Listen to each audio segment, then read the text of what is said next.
So this is the 6 approaches. We'll go through that again. Looks like I accidentally moved our graphic a little bit there, but I'll go ahead and fix that. And they are spark, model, explore, create, document, and share. So these are all ways that you can think about integrating media. And when I say media, I mean video, audio, interactives, digital games, photos, podcasts, infographics, anything that is a message created by a person that is shared in the term, in this case, in some kind of digital way. And so today we're going to go through Spark, which is using media to spark interest, which in the primary classroom, I think that's how media gets used the most. I always told the story that my kindergarten first graders were fascinated, equal parts fascinated and terrified by bees, right? They love bees. They want to know all about the bees. They want to tell all the stories about being around bees and the time they touched a bee, the time their cousin was stung by a bee, but they do not want to get up and close and personal with a bee.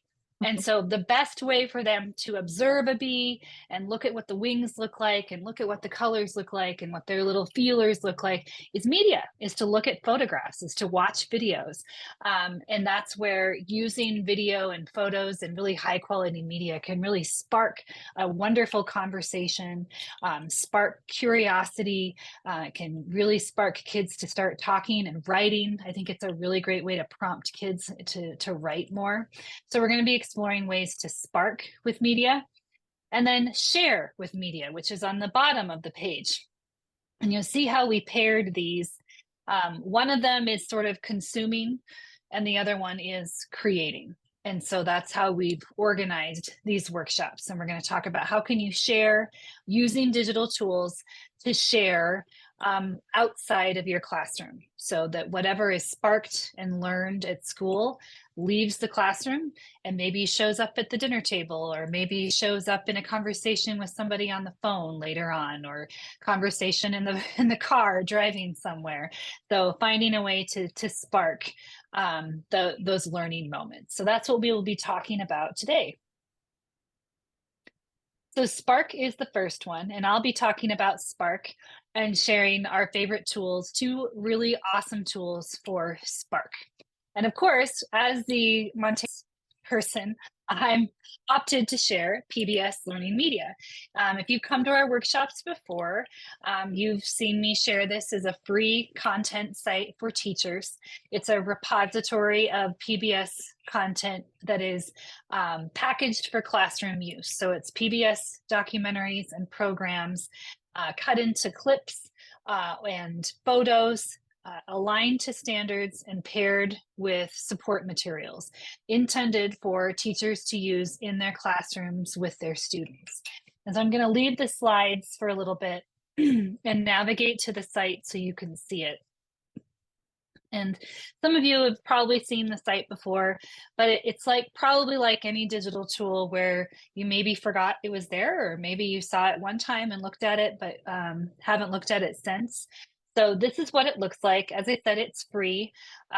It looks the same no matter what state you're in, but when you first navigate to the site, it might ask you what your zip code is.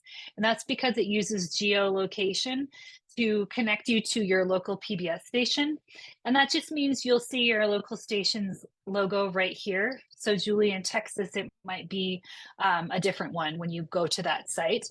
Doesn't mean that you see anything different. There are a couple things that are slightly different, but what it means in Montana is when I search for resources, it's going to align them to Montana standards. And I'll be able to see the OPI standards in addition to the national standards that go with a resource. So I'll just show you how you might find resources that spark students' interest and spark their curiosity. I mentioned bees earlier. So I'll put in a search for bees, and you see I got 144 search results for bees. And that's too many, like no one has the time to go through all of those. So I can use these filters over here to go into specific grade levels. I always say check the grade level above and the grade level below, just to like cast that net. PBS stations from all over the country contribute content to this site, but not all of them know your students and what they should or shouldn't be watching. And so, a PBS station in California might think that this is a good video for third graders, but kindergartners can watch it too. So, always good to just do the above and below. Then we can bring them up, and I'm going to click on this one here just because I've seen this site before. This is what's called a media gallery, meaning that it has a carousel of several different videos, and sometimes it's photos that you can go through and you can show this video to students. So you might do this for a whole group lesson to show this video to students, or you might set it up in an individual learning center for students to watch together. All of the PBS Learning Media resources can be shared within Google Classroom, and it basically just connects you to Google Classroom this way and allows you to share it create an assignment, sharing that link with your students. This one is nice because it can be downloaded. So I worked in one of those schools that if it rained, the internet didn't work. And so my best practice was if I was going to use any kind of media, I downloaded it to a hard drive to use just in case. So many of the things on this site can be downloaded to be used later. Not everything, but some of them have that option. This one also has a transcript that goes with each of the videos, which is a nice one if you want students to maybe read along, or if you're in your planning time and you want to really quickly see what this resource is all about and read through what it is, you can open up the transcript and read through it. I've also known teachers to make little close reading activities to going along with the transcripts. Here you'll see that they've got a description, and then when we click here, we can see standards.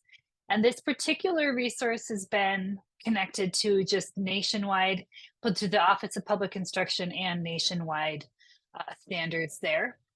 And then in this box are the support materials. And so not every resource has the same types of support materials. Some have more, some have less. This one has this further information box, which takes you to the Science Trek website with some more resources that you may want to explore with that one. So this is just an example of a resource that you might look for on PBS Learning Media. If you're in Montana, and you scroll down to about this part of the site, this part is customized just for Montana.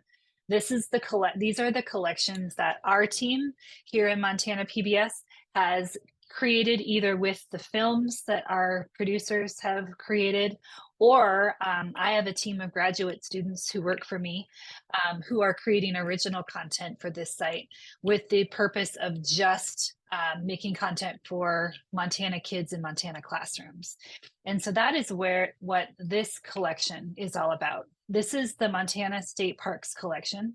We started this about 2 years ago when I got the funding to hire students from the School of Film and Photography who are going for a Master's of Fine Arts here at MSU, and students from the education departments here at MSU and in Missoula at U of M. They work together on a production team to create these resources for teachers all about our Montana state parks. Our goal was to support either field trips to the parks for the teachers that could take those trips, or support maybe a virtual field trip. So how it works is we've got 4 different parks in the collection right now: Lewis and Clark Caverns, Makoshika, Flathead, and then First Peoples Buffalo Jump. Makoshika was one that, living in Bozeman, I had never visited. It's 6 hours away from where I live, and it's amazing landscape. Those of you who live in Eastern Montana, this is such a beautiful park. So each park has 4 resources in it. The first is a quick overview video that's just between 1 and 2 minutes that just sort of gives an overview. Hey, if you go on a field trip to this park, here's what you're going to learn there. The next one is a photo gallery with some really nice up close and personal photos that you can have kids practice looking longer and really observing what they might see or what they already saw at the park.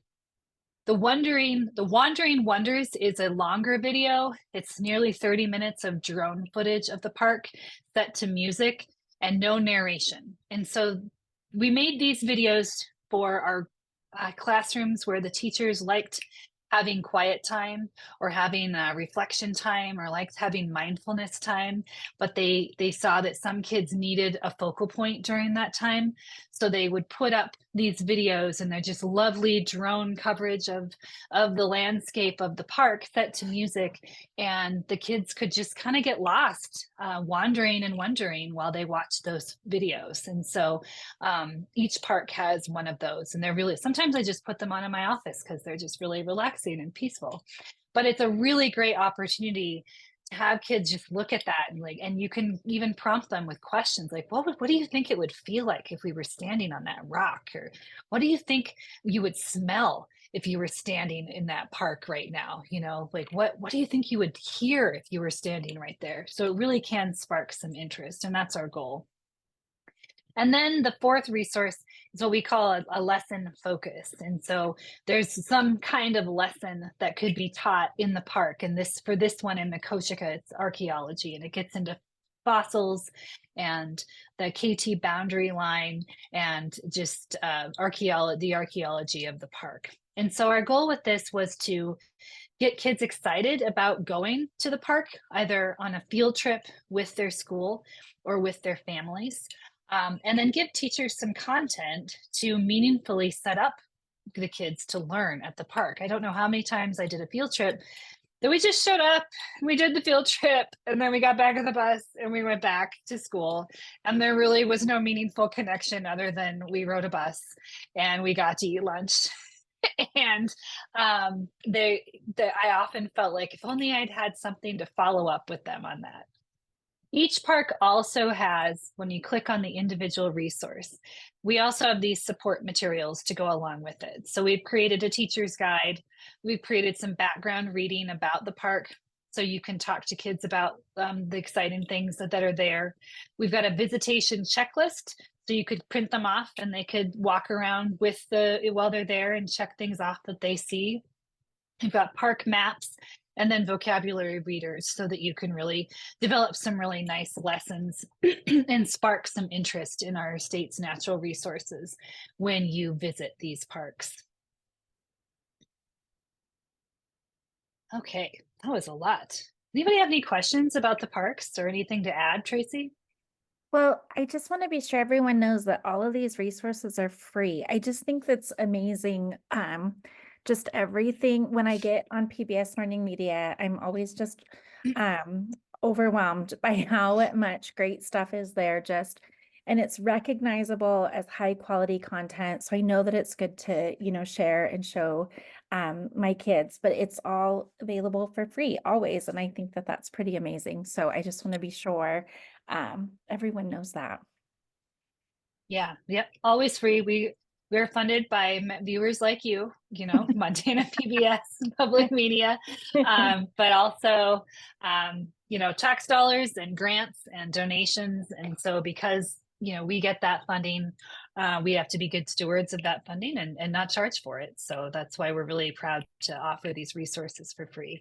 It's been really fun also to create Montana specific resources. These are made in Montana resources for teachers and kids to learn about our state in a variety of different ways. So the next one is not a PBS resource, but it's one that I used so every day when I was teaching, like every day. It is Wonderopolis. If you've used this, like tell us, like, yes, I love this one. It is a really cool site that is devoted to nonfiction and wonder and stoking kids' curiosity. And I don't even remember how I learned about it. I probably saw it on Twitter back in the day. But Wonderopolis, I'll go to the site so you can see it, and then I'll kind of describe how I used it. Maybe Traci has examples of how she used it. But it looks like this, and every day there is a new wonder of the day. And usually it's like a big question like this one. Have you ever tasted an Arab taco? And it gives kids just kind of something to think about, something maybe they haven't considered. And when you click on that page, it has these big questions about a single topic. It has a short video and some images. So a really short little video, except for that one doesn't exist, I guess. Some images that you can have kids look at, look longer, as I always say. And again, ask them those sensory questions with, what do you think that tastes like? What do you think that smells like? What would it feel like if we touched it? You know, getting them really to be curious about what they see. And then there's a nice piece of nonfiction text, and you can choose to read it out loud to students. You can have them read it on their own.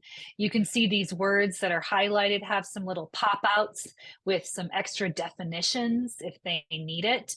And what I also like about this site is every page has the same structure that you can count on. It's going to have these pictures, it's going to have your media, it's going to have your piece of text, and then maybe some teaching tips down here at the bottom. You're not going to have ads. You're not going to have pop-ups. You're not going to have all that other garbage that makes it really hard to show these kind of things to students. So you use this. Okay, yes, it's easier to read and has fun pictures and colors. Yes, absolutely. Tammy's used it too, but I haven't done it in a while. I use this every day. We started our day with wonder, and I loved it. We called it the wonder of the day. And so I projected that day's wonder on my old school Promethean back in the day. And my kids came in and they had little spiral notebooks that were just blank on their tables. And they were to come in and look up at the pictures and look at the big question and just start drawing and writing and imagining and letting this be a prompt for the day. And I'd use that while I was, getting the day ready and greeting people and taking attendance and all that stuff. And then I brought everybody together and everybody did some turn and talk and shared what they had written in their notebooks. And then we watched a couple of the video together and looked at a couple of the pictures and had some conversation and read a little bit of the text. And I could make that go for as long as I needed to or as little as I needed to. Because some days, maybe we had a guest speaker that we had to go see. And so I needed to drag this out a little bit more. And I had the freedom that I could do that. We got so used to this website because they watched me navigate it every morning that when it came time to do research and they were doing Genius Hour projects, this was what they used to do their research, because it has this really handy search box right here. And so they could type in the number one, do you know the number one research topic for kindergarten and first grade? Can you guess it? The animals? Dogs. It's dogs. Dogs. That's dogs. You tell kids they can research dogs. So they can type in dogs. And oh my goodness, look at all of the different dog pages there are. Look at all of the different, why do dogs drool? Who doesn't want to click on that one? I can see my son clicking on that right now. So they could go through, they've watched me model how to navigate the site. So they're really comfortable with it by the time we get to this point. It is really friendly on mobile technology too. So it looked pretty nice and was easy to use on iPads. And then we also use the reader function on iPads where we could select the text and then have Siri read it to us. So my kids that were emerging readers could still highlight this and then click speak and Siri read it to them, which they also loved as well. So this was also, in addition to our daily wonder, it also served as a really nice research project as well. Traci, how did you use this one? Well, I think we share a brain. But we did something really, really similar. But I'll tell you, I had the kids had to write a question, they were writing their wonders, and because that was always something that was really hard, especially for young students, is to be able to write questions. And I just remember it was just amazing because they got in the habit of not just writing like a statement or whatever, like really looking at those images and thinking of those wonders. What do they want to know? And then formulating questions. And that was really powerful. Just their ability to kind of be curious. The other thing about this that was really cool is it was probably one of the first times too that we connected sort of outside of the classroom, because we would put the images up and then I would get on, we had, like a Twitter account, and some of the students would share some of their wonders. and we would tweet it and tag Wonderopolis, and they would actually respond. And the kids thought that that was just about the coolest thing because, again, just that sort of idea that we can communicate outside of our classroom and open up those, walls. And they would say, well, I don't know, what do you think? And ask them more questions to dig in even a little bit deeper. And it was really cool, just kind of cultivating, again, that curiosity and those conversations. I also love, this is free too. And there's no login. I know that that's a big deal here in Billings. I'm sure it is in other districts too, but anything where students are having to share information and log in and put their name and all that kind of stuff really has become a little bit cumbersome to be able to use. And so I love sites like this where they can just go and open it up and use it and not have to worry about sharing any information or logging in. They can just look at the pictures and read and, use the information. Yeah, that's awesome. Great site. Love it. And if you're using it or you haven't used it in a while, like I highly recommend just getting in there. And it's also a really good time filler. Like if you've got some time you need to fill and or you got 5 minutes to kill before you go to lunch, pull that up and start a conversation. It's a really fun one. And again, I also found ways to connect it to what we were doing in science and social studies. So if we had an electricity unit, I could bring up all of the different wonder topics on electricity and sort of choose those to set up a science activity or send them home to have parents explore at home and get a little bit more out of those topics. So lots of good ones. You'll get some time during our explore time to play around with that site and really find them. All right. Well, we had share. So did anyone get inspired to share how you have used either Wonderopolis or PBS Learning Media in the past? And you can unmute or you can tell us in the chat box.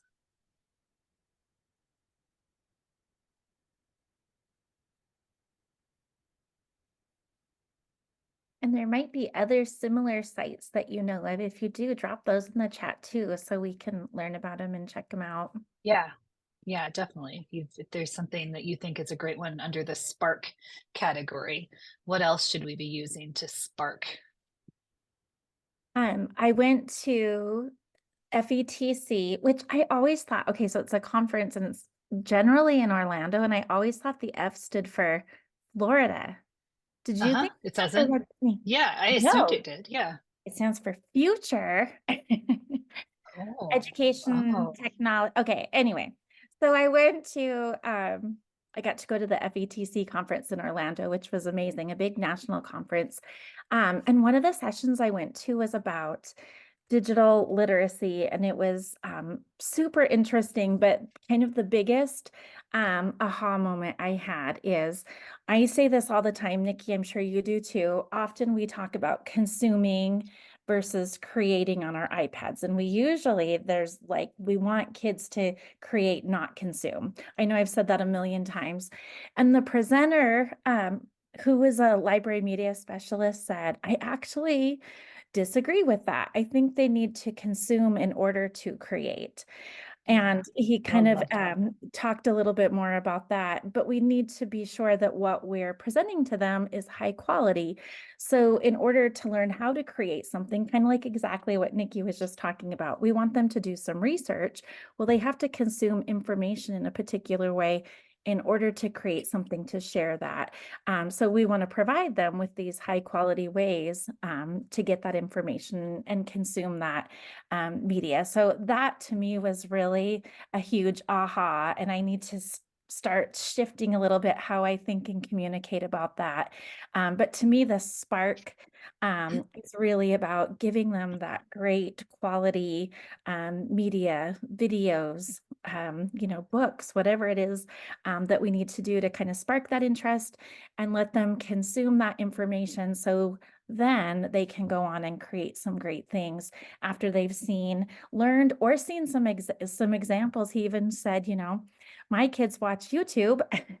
They learn how to make all these cool videos, and then they can make their own YouTube videos, and they know what they like and what they don't like, or maybe what they want to learn that there aren't already videos for. So I thought that was really interesting. Yeah, that makes me think of they did a recent study, one of the Gans Cooney Center, which is the one of the funders of Sesame Street and Sesame Workshop, did a study on our missing middle age, our tweens and teens. And they did a study on like what are they consuming, what do they really like looking up on YouTube? And the big thing was tutorials. They like looking up how to do things.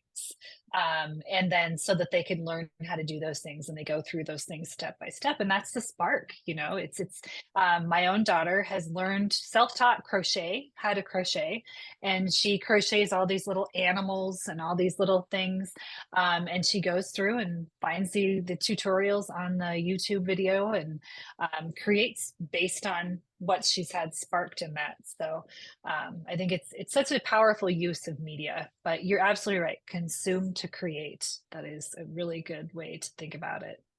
Tammy Yeah. shared about using Wonderopolis in the library with students, the Learning Montana PBS Learning website with fifth graders, about 9/11 and the Pentagon. Did that instead of the Twin Towers because we've done it in the past. I love that, Tammy. I think that's the other thing with those big things that happen in history, especially the things that happen really far away. It's hard for kids to conceptualize that, and that's where media does a really good job of giving them a nice clear idea of what that was and what it meant. Althea hasn't done much with these preschoolers that you have right now, but yeah, you'll get lots of good ideas, lots of good stuff for preschoolers. So many good ways to use media to get those little ones sparking their curiosity. Awesome.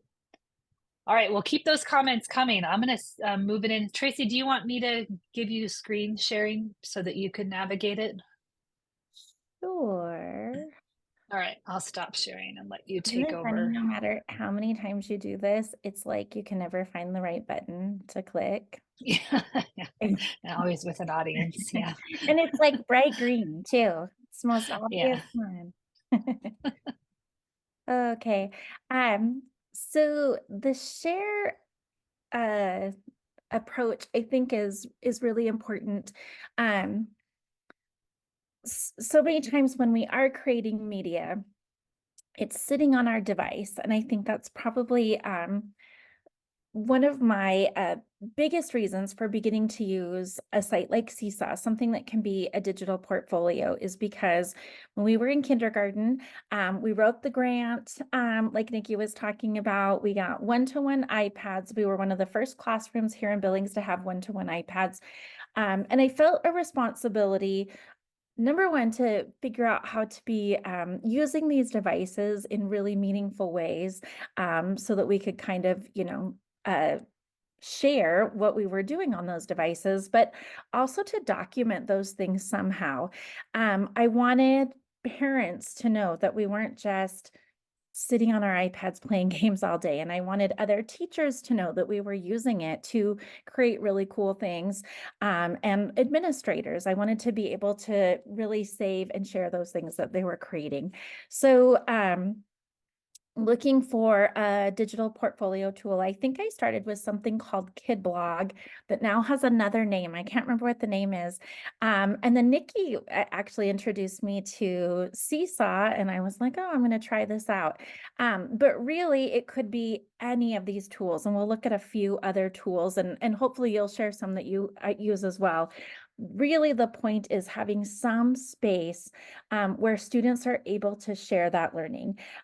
If they're creating other places digitally, some place where they can then upload and share all those things so that other people can see them, or just have access to tools where they're able to record video or take pictures, and document their learning in that way. I really liked Seesaw when I started looking at it because it sort of was an all-in-one type of thing. I loved that it connected with families. So it wasn't an extra thing that I needed families to also sign up for. We could share our work, plus I could use that as kind of our messaging tool as well. And I love how it has all these different kind of multimodal tools. So kids really can truly begin just here in Seesaw and have access to so many tools to be able to share their learning. I'm just going to kind of pop into an example Seesaw here. I know that many of you are pretty familiar with Seesaw. If you haven't used Seesaw, the link is just seesaw.com. There is a free version, so if you haven't used it and want to explore a little bit, you can sign up for a free account and explore.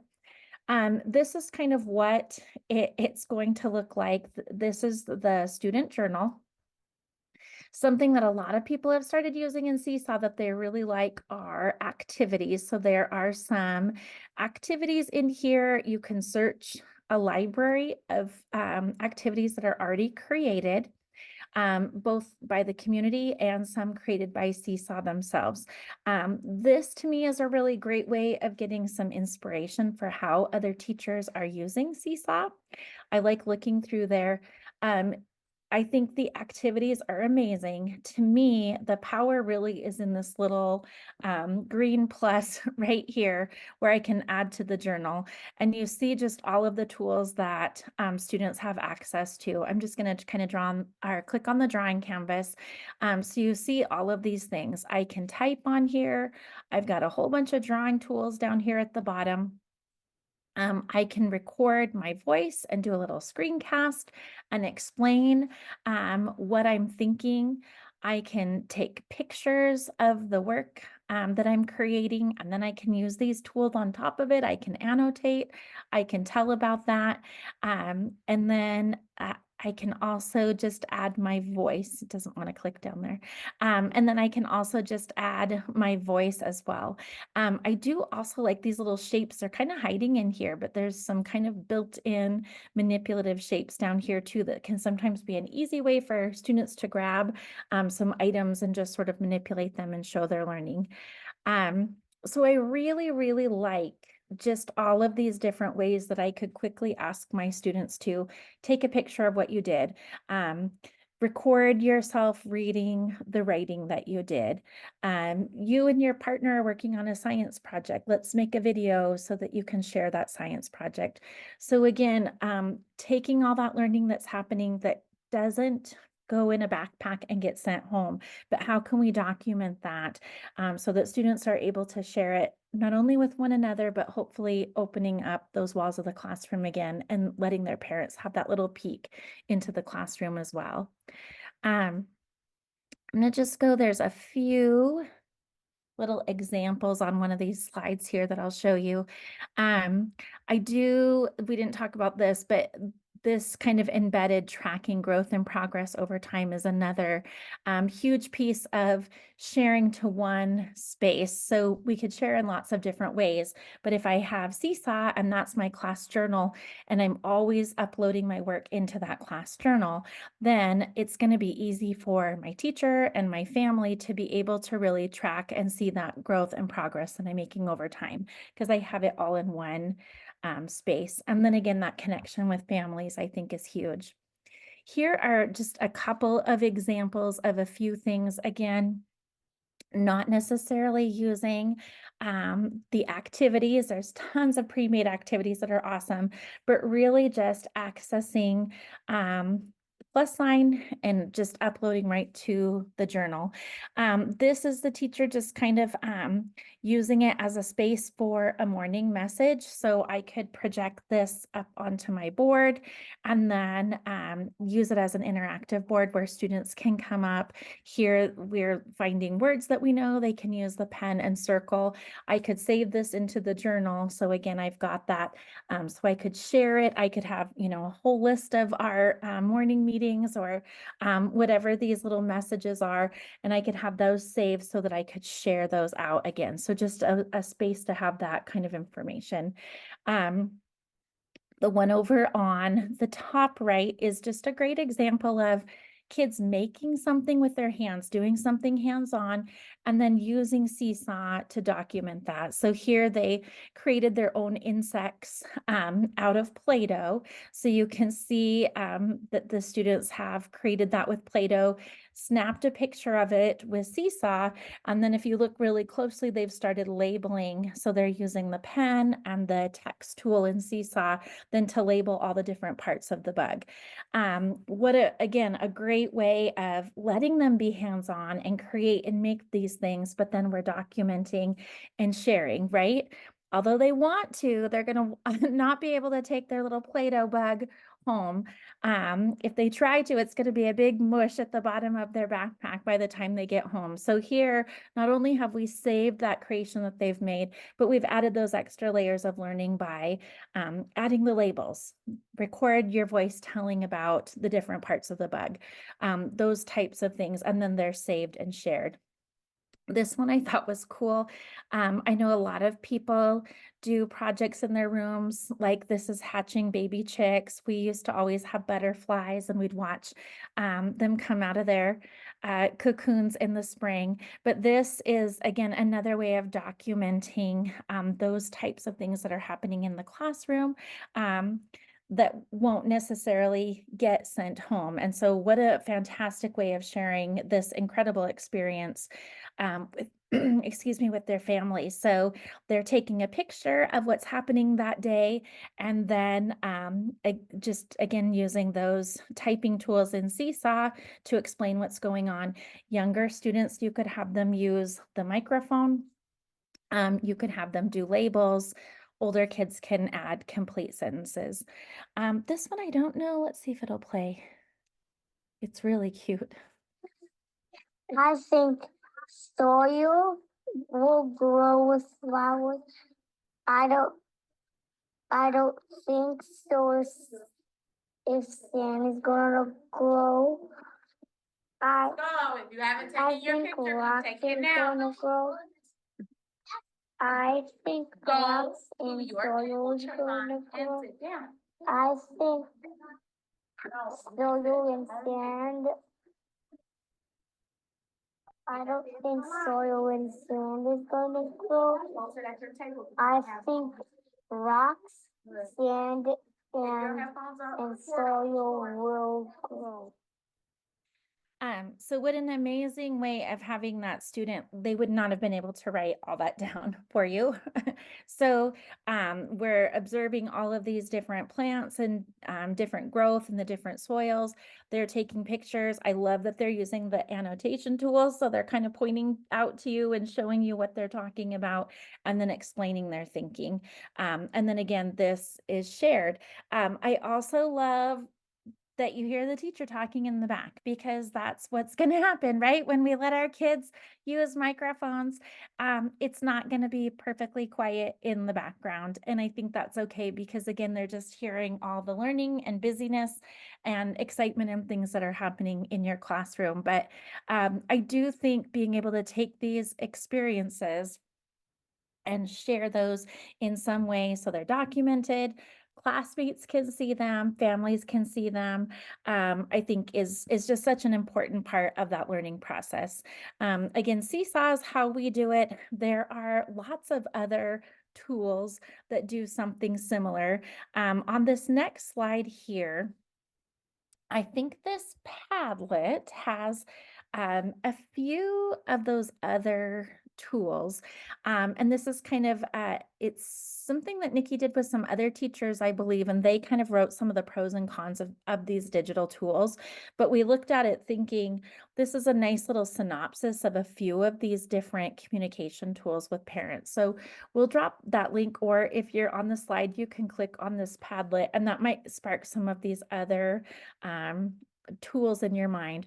But we would also love to hear some of the ways that you're using. If it is Seesaw, great. If you have something else that you're using to share that learning or communicate with families, you could, again, drop it in the chat or just unmute and kind of share some of those other tools you're using.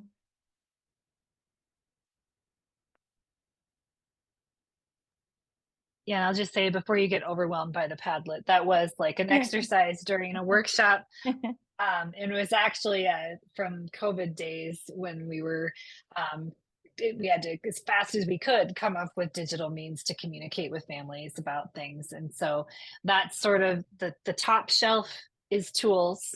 And then the, the bubbles below are teachers' opinions about those tools, pros and cons, basically.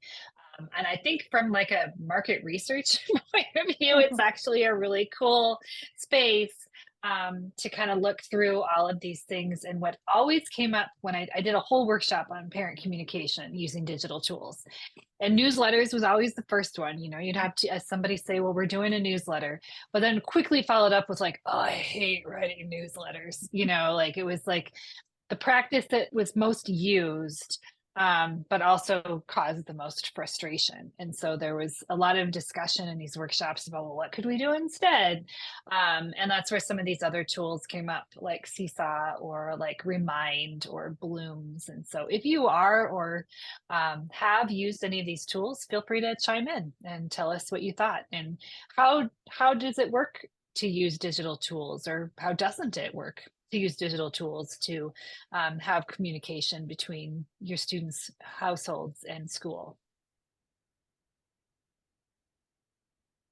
And one thing that I find, so here in Billings, some of our schools started using something called Parent Square, which was something I wasn't familiar with. Reminds me of Remind, mostly just focused on that communication piece. I keep going back to Seesaw again because I just really like how it has those both sides. I like that I can use it for communicating. I can send messages. I can send announcements. I can send my newsletters if I'm still typing out my newsletter. But I also have that piece where I've got students posting their work, and our families can also see all of those things that students are doing as well. So I also think that's a good way to kind of hook them, to get them signed up for whatever your communication tool is. If they know they're just getting messages from you, they might not be as inclined to sign up for another tool. But if they know they're going to be seeing something, getting to hear their students read and see some of the work that they're doing and videos and pictures, I've found that parents are much more willing to sign up for something because they like, those connections and that sort of thing.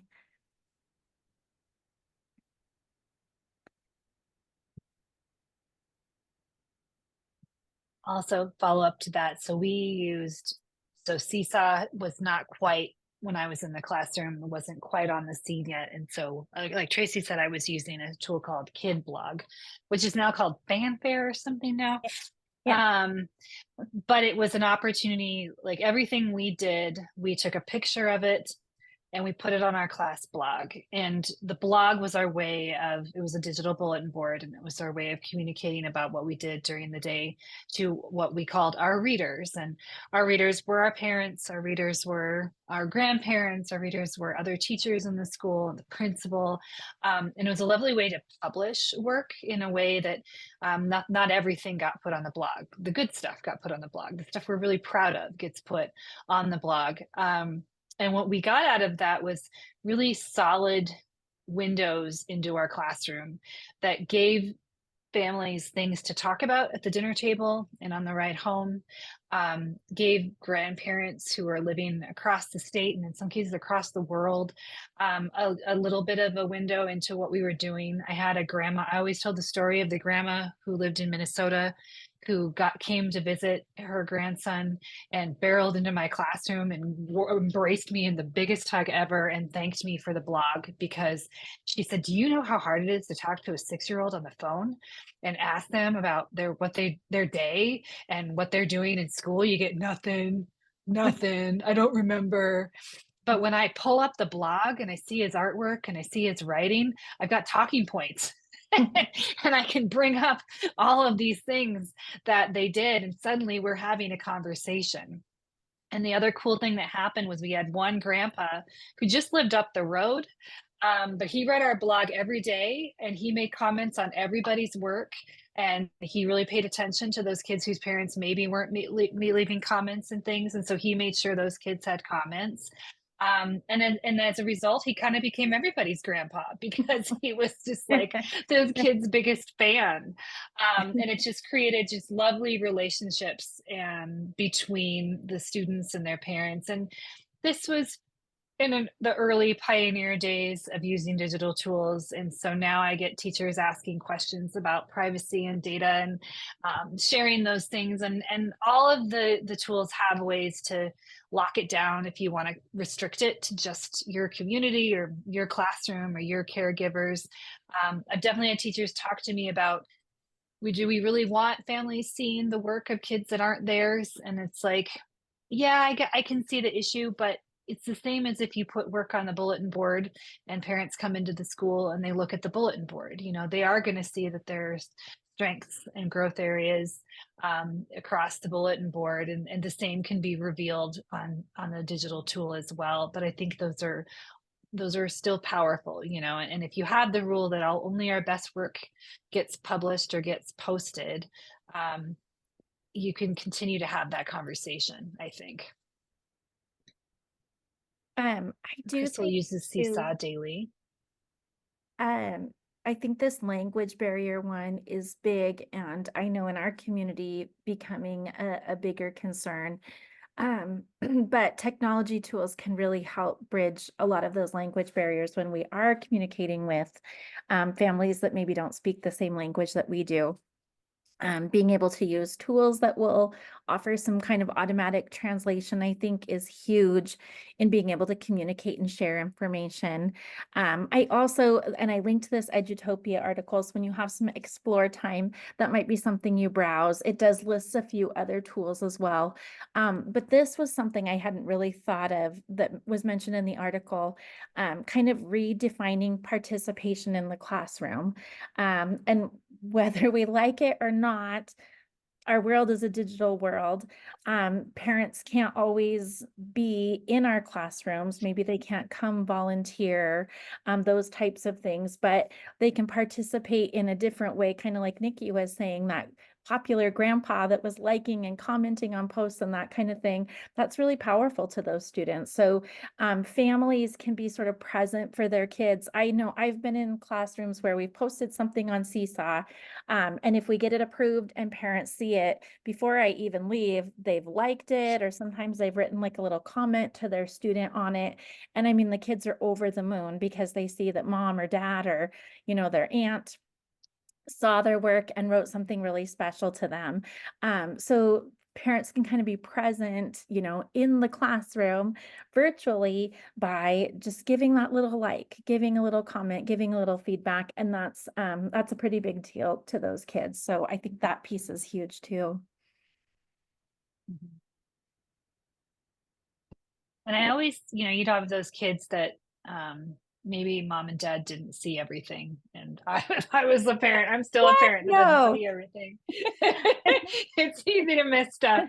But I would go and like ask my principal to go in every now and then and make some comments. Or I'd ask the teacher across the hall to make some comments. And one time I got a class of pre-service teachers at MSU. I had a friend who was teaching it, one of the courses, and she had her college students get on and look at posts and leave comments. And so I think there are really creative ways to make sure that kids are getting that feedback from an authentic audience that is not just within just the classroom, that can be really fun and meaningful too. I thought Christine had a great comment. I know I've felt this way as well when there's so many different tools, especially when maybe your admin is pushing like all of these different places that you have to be posting. I think that can be really overwhelming. I remember at parent conferences one year, I was like, you know, I'm just going to make parents a little cheat sheet. I want to write all of the sites that we use and like what their login would be just so they have it all in one space. And by the time I was done, it was literally this giant page of stuff. And I thought, okay, this is ridiculous. Like, we can't expect them to be logging into all of this and being on top of all of these different programs and things. And so I tried to be really mindful about trying to cut down on that. And I know it's hard when you're being asked again by admin or whatever. I do think to some extent here in Billings, we've been lucky because we've had Seesaw for so long now. I feel like it's starting to become pretty consistent. I know some schools and teachers still use some other things as well, but for the most part, parents are pretty used to Seesaw and kind of look to Seesaw. I know even when they go to middle school, sometimes they'll say, do you guys have Seesaw in middle school? Because they've just gotten used to it. So I think it doesn't really matter what the platform is. Hopefully it's something that works for everyone, but I really like the idea of finding that one platform, even just for your school, where all of that communication is coming through that platform. So it is just one space that your families have to check. I don't think what the platform is matters as much as the consistency, because if you have too many things, parents are going to be overwhelmed. You're not going to be able to keep track of all of it. And so you're not going to have the information consistent across all platforms. So I think that is a good conversation with your staff or your admin too, like maybe at the beginning of next year, what tool are we going to use? Can we settle on one tool that we know all parents, that's kind of where we should put our stuff and all parents would be able to check. But I think that's definitely something, if we're overwhelmed, parents are overwhelmed because they probably have that times however many kids they have. So they're just as overwhelmed as we are. Yeah. Crystal makes a good point about definitely COVID. I mean, a lot of things came out of COVID, but in one of those was digital technology became the norm, and it's a little bit easier.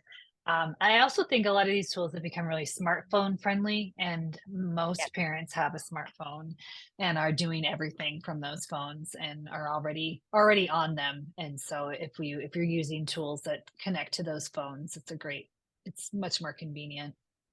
Yeah, absolutely. All right, well, it's explore time. So that's where Traci and I mute and try to not talk, though it's hard, but we try not to. And we give you the time to explore. And so we do give you a little bit of an assignment just for accountability. Again, I think I didn't say at the beginning, in Billings, this is approved for Step Up. So if you're here, you can use this towards Step Up, and it's already gone through that process. But part of the deal with that is that we have to have some accountability checks built into all of these things to make sure that we're following the regulations in the Billings district. So we'll have you explore PBS Learning Media and Wonderopolis and either Seesaw or any of the other digital communication tools that we had on that Padlet. And just kind of play around with them. And then when we come back from share time, we have it set up that we're just going to ask you to post to, sharing 2 resources from Learning Media and Wonderopolis, one from each or 2 from one, totally up to you. And then a couple of things maybe you'll do to use digital tools for parent communication. So that's the assignment when we get done with our share time. So if you have questions, reach out to us. We'll happily walk you through navigating something, or just go and explore. I think we'll give you about 15 minutes. Does that sound good? And then you can look at things and then share to the Padlet. So we'll see you back here in just a little bit. We've got some great things on the Padlet. So while you're adding your ideas, make sure that you look at the resources that everyone else has posted there too. It's a nice group curation there. And I will say my heart is happy that the state park collection is the first one on the list. I'm very proud of that one. So a lot of hard work. I didn't mention we're adding 2 more parks to that collection right now. We've got those in production right now. So we're doing Pictograph Caves State Park right now, which is over in the Billings area. So I think a lot of you will be able to use those resources. And then for those people in the Missoula area, we've got Milltown State Park as well. And that will be at probably this spring is when we'll have all of those published. We're really in the middle of production right now. I was just editing scripts this afternoon. So you can go ahead and keep adding to that Padlet to share what you looked for and what you explored. But I would love it if anyone would like to unmute or share in the chat box just something that you discovered or any thoughts that you had while you were taking that time to explore resources.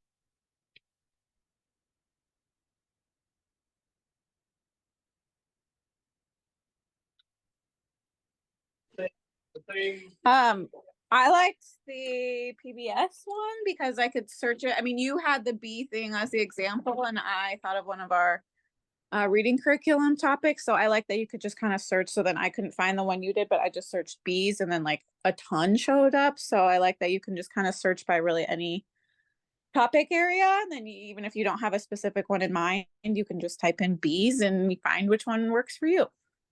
Yeah, that's awesome. Yeah, the one I had, I filtered the search by those elementary grade levels. And so that's why it showed up. And it was the science track one. So maybe if you type in bees science track, it'll pop up there. So yeah, I'm glad you found that useful. That's great. Anybody else want to share anything?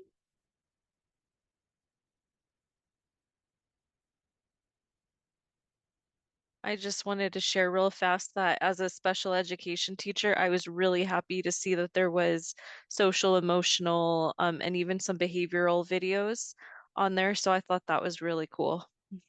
Wonderful. Yeah. On both sites, right? Wonderopolis and Learning Media. Yes, ma'am. Both sites had them. So I was super happy. Good. That's great.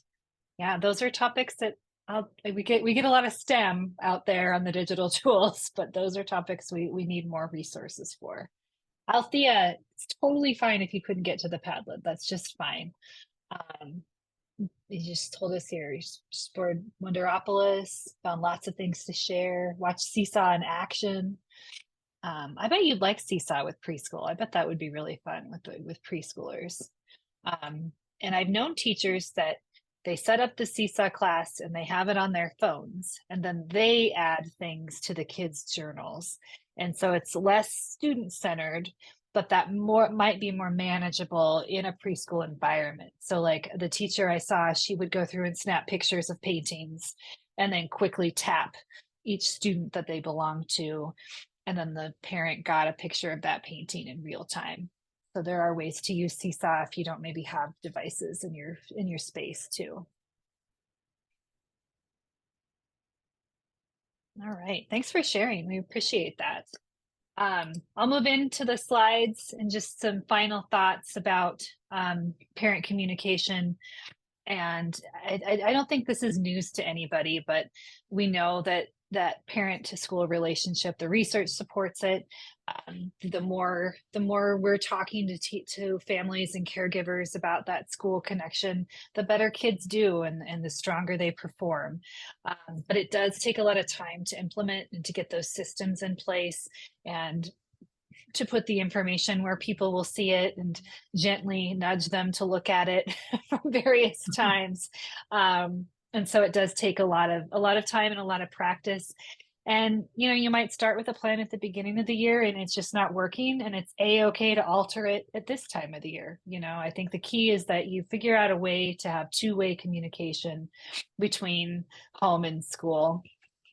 And then boundaries. I've talked to a lot of teachers that tried to be really open and accessible to parents, and sometimes that kind of backfired and created unrealistic expectations on the part of the family. It's about how quickly we should be responding to messages and how often we should be updating things. And I think if you start at the beginning of the year with these are the hours that I will be reachable, and these are the hours that I will not be reachable, and make that really, really clear.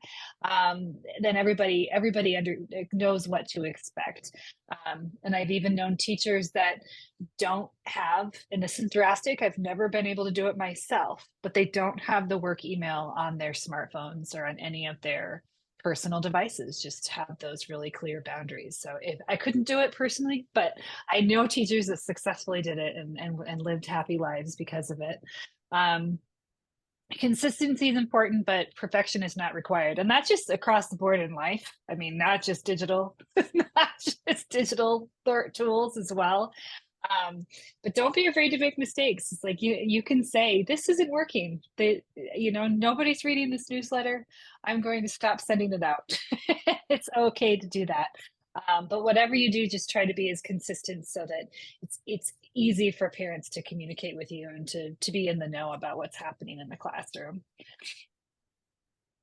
Kind of switching gears. Yes, Baxter came to visit, didn't he? He's like erasing Traci from the screen there. That's funny. Switching gears a little bit to talk a little bit about our Montana PBS other professional development resources. I know a lot of you may have seen this program out there, and I'll let Traci speak to it a little bit because she's gone through it. We have a PBS station in San Francisco created this self-paced program called PBS Media Literacy Certification. And it's a way for teachers to take the skills that we were just talking about here in this workshop, like Spark and Share, and use those to prove competency in media literacy. And so this is a professional development program where teachers can earn 8 micro-credentials to become PBS Media Literacy certified. And it's a digital badge, like being Google certified or being a Seesaw ambassador of sorts and things like that. It's a rigorous program that requires, for most of them, you have to create lesson plans, and you have to gather student artifacts, and you have to write reflections about how those lessons went. But the teachers who have gone through it feel like it was a really valuable process for them, and that they really expanded their knowledge of using media with students and helping their students be media savvy. It is also one of those things that we've done a lot of here in Montana. We have, I think, 18 teachers now in the state of Montana who have completed this certification, and there's just still under 200 nationwide. So we're really proud of the fact that we've had a ton of them here in Montana have taken this on. It's not easy. It's one of those certifications that takes quite a bit of work. And because of that, we've developed an online course for you to use to support you through the process. It used to be we had Zoom meetings and we coached that way. And what we found is a lot of teachers were watching the recordings and doing it on their own. So now we've made it into a fully asynchronous course on Google Classroom. And so how it works is you can fill out the form to be added to the Google Classroom. And then we've got a video in there for every one of the micro-credentials. We show you examples. We walk you through what needs to be done to earn the micro-credential. And then you submit your work to be reviewed, and you can do that fast or as slow as you want. Traci, do you want to say anything about media literacy certification, since you were one of the first teachers to go through this program? Yeah, I mean, like Nikki said, it definitely is a rigorous program, but I really enjoyed it. I enjoyed the learning. It was different types of tech integration, I guess, that I'd been doing, and just kind of being really thoughtful and mindful about the media literacy part. I think the important piece that she talked about was like joining this cohort, because it was a little bit challenging. It was different kind of thinking and doing different kinds of projects and lessons with students that we've done before. It was definitely valuable for us. We had like a little group of us here in Billings where we could kind of chat and share ideas. And then we joined the cohort with Montana PBS so that we kind of had some guidance that way. So it was definitely a valuable program, but if you decide to do it, I would definitely recommend joining the cohort, taking advantage of Nikki's support and help. And if you can find a colleague to do it with you, we really liked the conversations that we were able to have with one another as we were kind of planning together. So that was probably one of my favorite parts, is just that collaborative piece. Yeah, so the link, we've got that in the chat box, and that's just a Google form to fill out with your interest, and I'll send you an email with the class code. I'll work on that, Crystal. As far as the Google Classroom class code, you'll get if you filled out the form, I'll send you an email tomorrow with all of your information. Make sure you have the right code. Who knows what I put in there. And I'll give you the join link so you can get answered. The other opportunity, I think some of you have taken advantage of this already, but we have a cool asynchronous program that we started just last summer called Watch and Learn. And this was just kind of inspired by the Hiding in Plain Sight film a couple years ago, when I started giving teachers credit for watching the film that was so well received, and teachers really loved the opportunity to just watch a full film and then fill out a reflection activity and explore some teaching resources that went along with it. That I created a catalog of several films that all you have to do is watch them and then do a Google form reflection activity.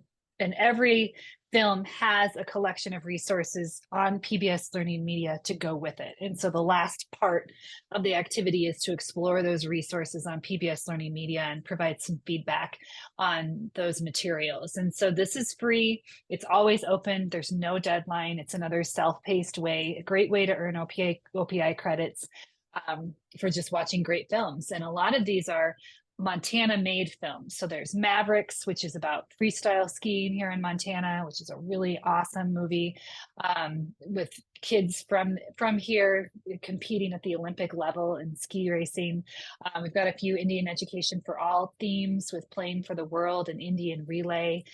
We've seen teachers up in Whitefish. They've all been watching Playing for the World together as a staff and then doing this together. So it's been a really cool program. All you have to do is click on the browse the catalog here as you fill out a Google form, and I send you the links. Some of them are open, some of them are private. We've set up just for this program, but you just watch the film and then do the reflection activity. Traci, this was fun. Thank you for being a part of it today. Yeah, thanks for inviting me. I always enjoy this. Good to see Yeah. with you. Yeah, thanks for joining us this evening.